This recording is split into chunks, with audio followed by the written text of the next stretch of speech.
Hello everyone दोस्तों, आज अपन बात करते हैं हाइपरटेंशन के बारे में।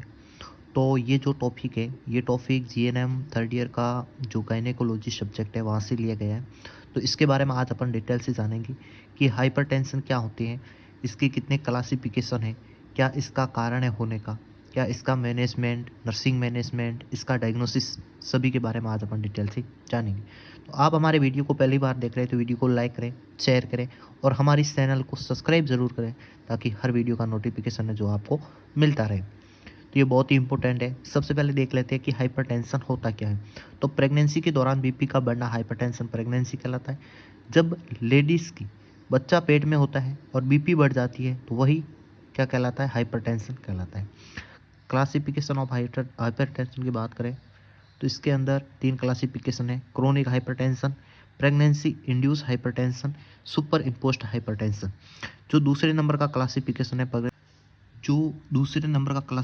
है प्रेगनेंसी इंड्यूस हाइपरटेंशन, इसके अंदर 3 भाग हैं: गेस्टेशनल हाइपरटेंशन, प्रेएक्लाम्सिया और एक्लाम्सिया। तो अपन इसके अंदर जो ये प्रेएक्लाम्सिया, इसके बारे में डिटेल से जानने की कोशिश करेंगे। सबसे पहले मैं अपन बात कर लेते हैं कि क्रोनिक हाइपरटेंशन क्या होता है। तो क्रोनिक हाइपरटेंशन किसे कहते हैं? जब बीपी की समस्या प्रेगनेंसी के पहले, प्रेगनेंसी के दौरान और प्रेगनेंसी के बाद भी है तो उसको क्रोनिक हाइपरटेंशन कहते हैं। जब बीपी की समस्या बच्चे के पेट में पड़ने से पहले भी माँ को है और दौरान भी रहती है और बच्चे का जन्म होने के बाद भी यदि ये समस्या रहती है, वो क्रोनिक हाइपरटेंशन कहलाएगी, क्योंकि ये एक लंबे मतलब किसी बीमारी का लॉन्ग समय तक चलना क्रोनिक कहलाता है। ठीक है, क्रोनिक हाइपरटेंशन। इसमें एक आपको देखने को मिलेगा कि प्रोटीन यूरिया के अंदर प्रोटीन है वो एब्सेंट होगा। दूसरे नंबर अपन बात करें प्रेगनेंसी इंड्यूस हाइपरटेंशन, तो जब गेस्टेशन की मतलब बच्चा पेट में पड़ने से लेकर 20 सप्ताह बाद बीपी बढ़ जाए तो उसको अपन प्रेगनेंसी इंड्यूस हाइपरटेंशन कहेंगे। अपन बात करते हैं गेस्टेशनल हाइपरटेंशन क्या होता है। इसमें प्रेगनेंसी के दौरान बीपी बढ़ जाती है लेकिन इसमें प्रोटीन यूरिया है वो एब्सेंट होता है। उसके बाद बात करते हैं प्रोटीन मतलब पर एक्लाम्सिया के बारे में। तो पर एक्लाम्सिया बराबर hypertension plus protein urea plus oedema. इसके अंदर 3 पर एक्लाम्सिया के अंदर 3 प्रकार के साइन दिखने को मिलेंगे। एक तो हाइपरटेंशन मतलब बीपी बढ़ी हुई होगी, यूरिया के अंदर प्रोटीन होगा तो प्रोटीन यूरिया प्लस ओडिमा मतलब शरीर में सूजन दिखाई देगी। उसके बाद तीसरे नंबर आता है एक्लाम्सिया। तो एक्लाम्सिया के अंदर क्या है? एचपीओ का मतलब होता है हाइपरटेंशन, पी का मतलब प्रोटीन यूरिया, ओ का मतलब ओडिमा प्लस कन्वर्जन या सीजर आने। तो ये लक्षण किसके अंदर दिखाई देंगे? एक्लाम्सिया के अंदर। या अपन इसको बोल सकते हैं पर एक्लाम्सिया प्लस कन्वर्जन। पर एक्लाम्सिया क्यों बोल सकते हैं? क्योंकि एचपीओ ये तीनों साइन किसके अंदर आते हैं? पर एक्लाम्सिया के अंदर। उसके बाद अपन बात करते हैं सुपर इम्पोज्ड हाइपरटेंशन। तो इसके अंदर क्या होता है? क्रोनिक हाइपरटेंशन प्लस पर एक्लाम्सिया प्लस एक्लाम्सिया, ये तीनों देखने को मिलता है तो वो कहलाएगी सुपर इम्पोज्ड हाइपरटेंशन। अब अपन बात करेंगे पर एक्लाम्सिया के बारे में, तो इसको अपन डिटेल से समझेंगे और बहुत ही इंपॉर्टेंट है और यहाँ से 15 नंबर का क्वेश्चन भी बनता है पर एक्लाम्सिया को डिटेल से समझाने के लिए। तो ये एक मल्टी सिस्टम डिसऑर्डर है जिसमें गेस्टेशन के 20 वीक बाद प्रेग्नेंट महिला में हाइपरटेंशन, प्रोटीन यूरिया एवं ओडिमा जैसे लक्षण दिखाई देते हैं तो वो पर एक्लाम्सिया कहलाता है। यदि महिला के अंदर hypertension, protein urea plus oedema जैसे लक्षण दिखाई दे तो वो पर एक्लाम्सिया कहलाता है। पर एक्लाम्सिया के अधिकतर लक्षण सेकेंड एवं थर्ड ट्राइमेस्टर में देखने को पाई जाती है। अब आपके मन में एक सवाल आया होगा कि सेकेंड और थर्ड ट्राइमेस्टर क्या होता है। जब प्रेग्नेंट लेडी की 1 सप्ताह से लेकर 12 सप्ताह 20 को समय होता है उसको कहते हैं फर्स्ट ट्राइमेस्टर, और जो 12 सप्ताह से लेकर 28 सप्ताह के बीच का समय होता है उसको कहते हैं सेकेंड ट्राइमेस्टर, और जो 28 सप्ताह से बाद का जो समय होता है टर्म डिलीवरी तक या डिलीवरी होने तक उसको कहेंगे थर्ड ट्राइमेस्टर। तो इसमें सेकेंड एवं थर्ड ट्राइमेस्टर के अंदर है जो लक्षण देखने को मिलते हैं। उसके बाद बात करते हैं कि यदि पर एक्लाम्सिया का समय पर मैनेजमेंट नहीं किया जाता है तो एक्लाम्सिया वाली स्थिति उत्पन्न हो सकती है। पर एक्लाम्सिया में बीपी बढ़ जाती है जो कि मोस्ट कॉमन घातक है। बाद अपन बात करते हैं बीपी इंक्रीज्ड 140/80 mmHg हो जाती है, और डायसिस्टोलिक बीपी मोस्ट इंपॉर्टेंट है इसके अंदर। Systolic and diastolic BP increased about 30/15 mm of Hg।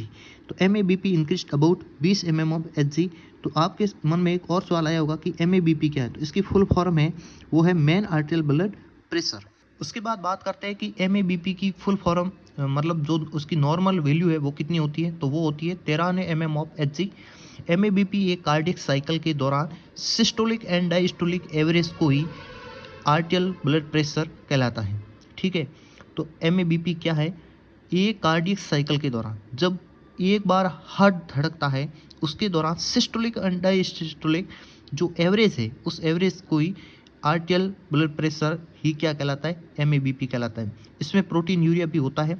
इसमें मिल्ड प्रोटीन यूरिया 0.3 ग्राम या एक प्लस मानते हैं, या फिर सीवियर प्रोटीन यूरिया है वो 5 ग्राम या ट्रिपल प्लस मानते हैं।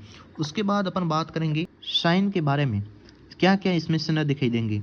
तो हाइपरटेंशन मोस्ट कॉमन ये देखने को मिलेगा, हाइपरटेंशन बीपी का बढ़ा हुआ होना। ओलिगोयूरिया मतलब यूरिन का कम आना, और IUGR मतलब होता है इंट्रा यूटेराइन ग्रोथ रिटार्डेशन, बच्चे की ग्रोथ है वो रिटार्डेशन हो जाएगी। अब नॉर्मल वेट गेन, जो वजन है वो अब नॉर्मल हो जाएगा। ओलिगोहाइड्रोनियस फ्लूइड की इम्यूनिटिक फ्लूइड है वो ज़्यादा मात्रा में हो जाएगा। उसके बाद बात करेंगे सिम्टम्स के बारे में। तो हेडेक मोस्ट कॉमन, इसमें कॉम्प्लिकेशन ये देखने को मिलेगा, हेडेक सिर दर्द होना, ब्लूड विजन मतलब धुंधला दिखाई देना, इंसोम्निया नींद की कमी, और एपिगेस्ट्रिक पेन। ठीक है। बाद अपन बात करते हैं नोट लगाकर, पर एक्लाम्सिया में ओडिमा फिजियोलॉजिकल होता है, जबकि एक्लाम्सिया के अंदर है जो ओडिमा पैथोलॉजिकल होता है। यदि सीवियर पर एक्लाम्सिया हो तो हेल्प सिंड्रोम उपस्थित हो सकता है। हेल्प सिंड्रोम क्या होता है? इसकी फुल फॉर्म है, H का मतलब होता है हीमोलाइसिस, EL का मतलब होता है एलिवेटेड लिवर एंजाइम, LP का मतलब होता है लो प्लेट काउंट। हेल्प सिंड्रोम के दौरान भी RBC टूटती है, हीमोलाइसिस एवं लिवर के एंजाइम एवं AST ALT का लेवल बढ़ जाता है और प्लेटलेट्स की संख्या कम हो जाती है। बात करते हैं टाइप्स ऑफ परएक्लाम्सिया। तो सबसे पहला जो टाइप्स है वो है मिल्ड परएक्लाम्सिया। तो BP 140/90 mmHg हो जाती है। प्रोटीन यूरिया 1+ या 0.3 ग्राम।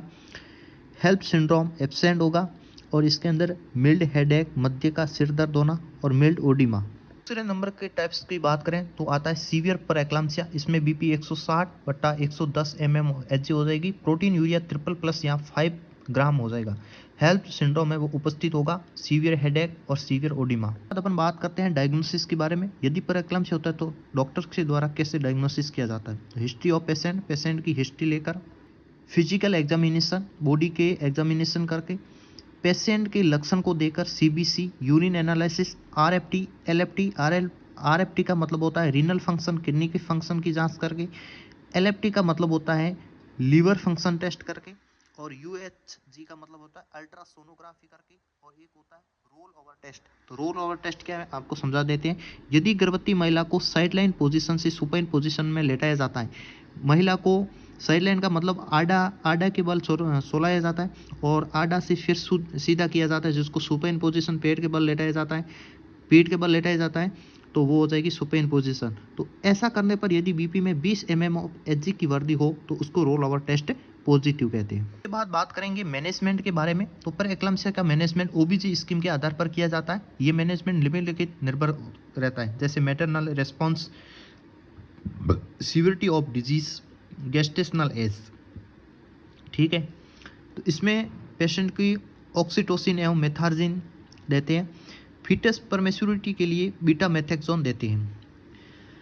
बात करते हैं परएक्लाम्सिया को, तो मिल्ड एक होता है मिल्ड परएक्लाम्सिया, एक होता है सीवियर परएक्लाम्सिया। यदि मिल्ड परएक्लाम्सिया है तो इसको दो तरीके देखने, एक रेस्पॉन्सिव, एक नॉन रेस्पॉन्सिव। मतलब महिला यदि प्रेग्नेंट महिला रेस्पॉन्सिव है तो उसको एज देखेंगे। एज यदि 37 वीक से कम है तो उसको एक्सपेक्टेंट मैनेजमेंट, मतलब उसका आगे का इलाज किया जाएगा धीरे धीरे, और 37 वीक से ज़्यादा एज हो गई है तो उसकी तुरंत डिलीवरी करवाएंगे। नॉन रेस्पॉन्सिव कोई रेस्पॉन्स नहीं है लेडीज़ का तो उसको डिलीवरी करवानी है।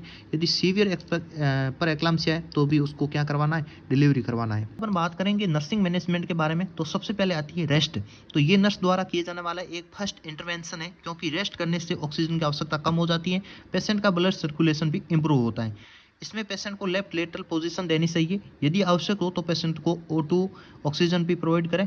तो पेशेंट को इमोशनली स्टेबल करने के लिए सेडेटिव ड्रग्स भी प्रोवाइड करना चाहिए। प्रॉपर पोषण प्रदान करें। पेशेंट को high calorie high protein diet प्रदान करें। ओडिमा को कम करने के लिए पाँवों के नीचे तकिया रखें। उसके बाद बात करते हैं कॉम्प्लिकेशन ऑफ परएक्लाम्सिया। इसके अंदर क्या क्या जटिलताएं हो सकती है? तो एक्लाम्सिया हो सकता है और एक होता है IUD, इंट्रा यूटेराइन डेथ हो सकती है। सीवियर सेरिब्रो वेस्कुलर एक्सीडेंट हो सकता है, और ARF हो सकता है। तो आशा करता हूँ कि आपको ये पूरा का पूरा वीडियो समझ में आया होगा। यदि कोई डाउट है तो आप हमारे वीडियो के कमेंट बॉक्स में कमेंट ज़रूर करें, और आप हमारी चैनल पर पहली बार आए तो वीडियो को लाइक करें, शेयर करें और सब्सक्राइब ज़रूर करें ताकि हर वीडियो का नोटिफिकेशन है आपको मिलता रहे। धन्यवाद।